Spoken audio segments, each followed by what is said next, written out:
preacher's back! What a privilege!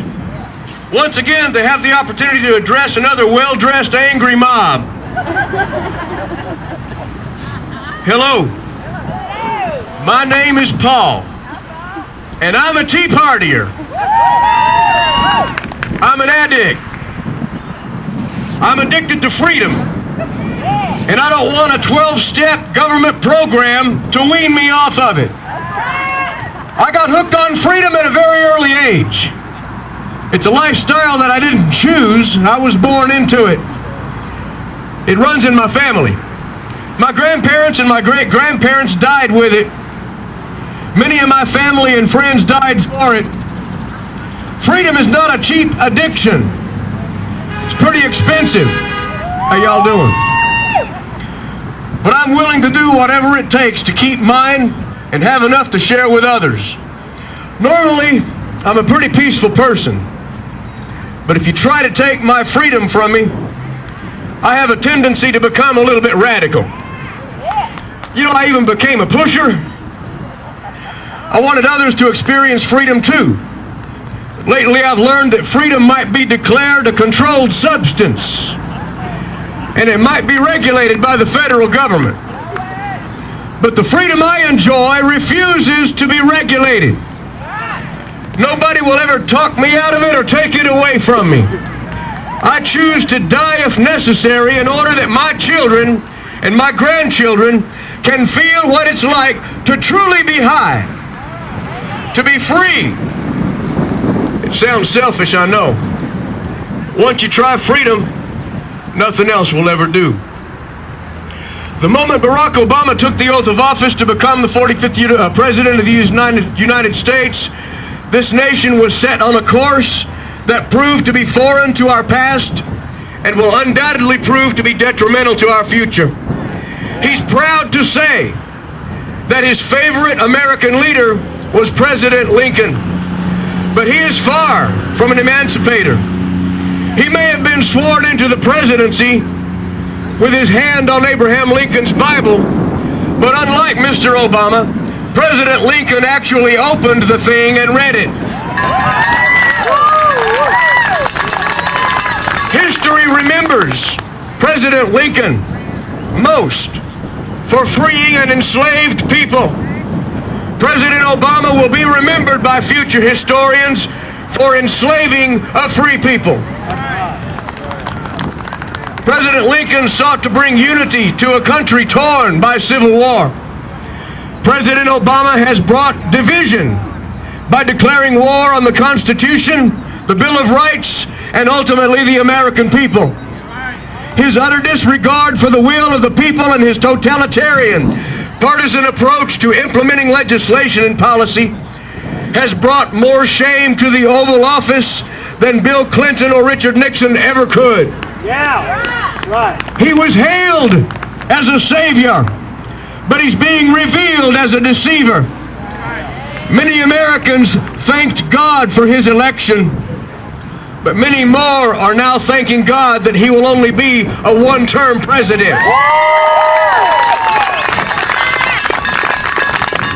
A president that embraces dictators and bows to foreign leaders simply does not represent the sentiment of mainstream Americans. This nation has nothing in common with the likes of Hugo Chavez and Fidel Castro. And let there be no mistake, this country bows to no one. America is the gold standard for the world, and we must endeavor to remain the exceptional nation that we were founded by God to be. Mr. Obama campaigned on the promise of hope and change. Well, I have a message of hope and change for the liberal Democrats in Congress. They better hope they can find another job, because change is coming to Washington, D.C. Democrats and liberals fear the Tea Party movement because it represents a change they never saw coming. This movement is becoming a game changer across the nation, as millions are finding their political voice as never before. We've been lied to by our leaders, manipulated by our elected officials, and we've been extorted by our Congress. Conservative Christians have been dismissed out of hand as uneducated, unruly, and ignorant. Americans have been subjected to an orgy of media coverage, heralding the beginning of a new era because a Savior is risen among us. Something must be wrong with those Teapartiers.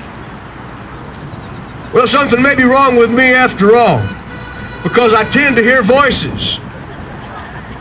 I've heard a lot of voices since this last presidential election. I hear the voice of liberals beginning to get hoarse and raspy. I hear the voice of socialism beginning to choke and gasp for air. Now that things are a little bit clearer to the American people regarding the agenda of this administration, people are finally beginning to hear other voices that have been ignored for the past 18 or so months. Beginning to hear the voice of reason, which was sacrificed at the altar of liberalism.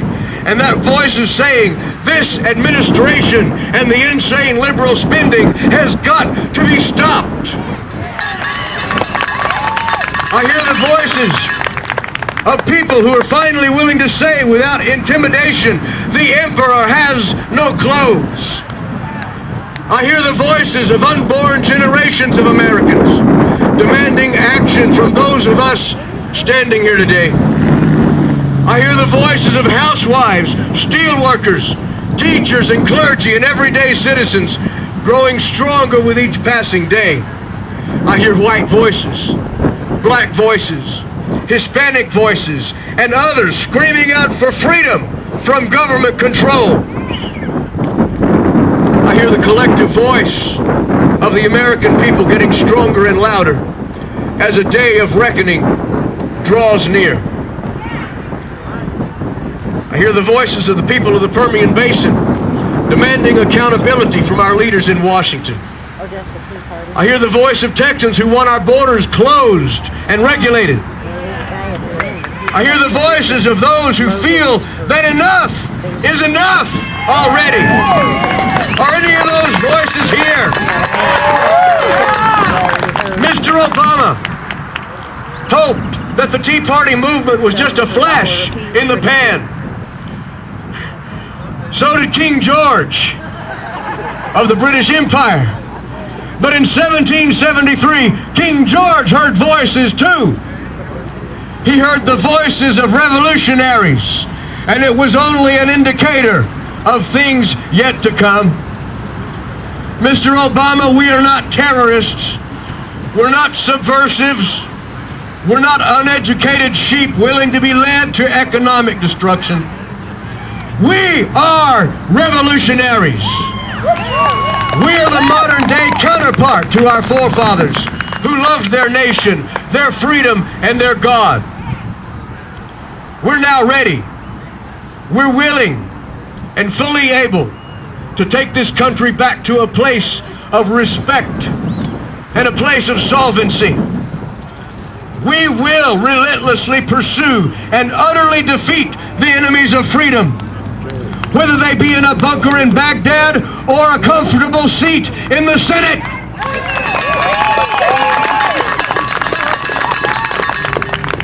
Freedom is going to reign and liberty will survive because we, the people, are determined to speak with one voice, one mind, and one cause. The midterm election of 2010 is when the voices of the American people will be ringing loudly and clearly in the ears of Washington's elite. Let the revolution begin! We're no longer intimidated by the complicated process of government. We're no longer content to sit by and watch the present become history. We're going to make history. The midterm elections must become the focus of all of our attention now. November must be the time when sanity prevails over insanity. Fiscal responsibility has got to be replaced with responsibility. Capitalism has got to win.